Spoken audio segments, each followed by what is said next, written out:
Cinsi zəiflik və ya erektil disfunksiya cinsi təcrübədə ereksiyaya nail ola bilməmək və ya əldə edilmiş ereksiyanı sona qədər saxlaya bilməməkdir. Erektil disfunksiya adətən yaşlı kişilərdə rast gəlinir. Çünki ereksiya qabiliyyəti yaş artdıqca azalan tendensiya üzrə enir. Erektil disfunksiya aşağıdakı hallarda olur. Pensiya gələn qan damarlarının mənfəzi tutular və ya daralarsa, ereksiyanın başlanma mexanizmini sinir sistemi səviyyəsində maneə pozarsa, cinsi həvəs, yəni libido azalarsa. Aşağıdakı xəstəliklər damar mənfəzini tutaraq və ya daraldaraq erektil disfunksiyaya səbəb olurlar.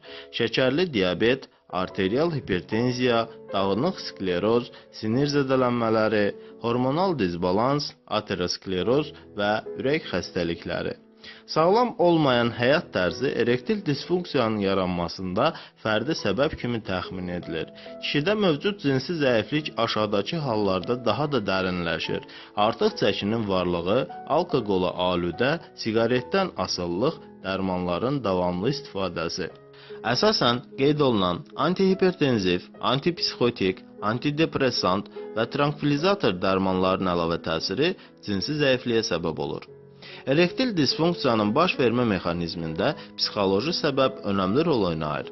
Stressdən, qorxudan, qəmginlikdən, qərarsızlıqdan, kədərdən əziyyət çəkən və şəxsi münasibətində problem yaşayan kişilər erektil disfunksiyadan şikayət edirlər. Tez-tez cinsi zəiflik fiziki və psixoloji problemlərin kombinə olmasından qaynaqlanır. Erektil disfunksiyadan əziyyət çəkən kişilərdə aşağıdakı əlamətlər olur. Ereksiyaya çox çətinliklə nail olurlar. Mövcud ereksiyanı saxlaya bilmirlər, cinsi həvəs və seksual istəkləri az olur. Müalicənin müdaxilə tələb etməyən tərəfi həyat tərzinin dəyişdirilməsidir. Bura siqaret çəkməyi buraxmaq, spirtli içkilərin qəbulunu tam məhdudlaşdırmaq, artıq çəkidən azad olmaq, əlavə təsirli dərmanları istifadə etməmək, fiziki aktivliyi artırmaq aiddir. Cinsi zəifliyin müalicəsində dərmanlar həkim nəzarəti altında təyin olunmalıdır. Çünki lazımi anda dəyişdirilməsinə və dayandırılmasına ehtiyac ola bilər. Kişinin cinsi partnyoru ilə bu problemi müzakirə etməsi önəmlidir. Dərman olaraq fosfodiesterazanın inhibitorları və testosteron istifadə edilir.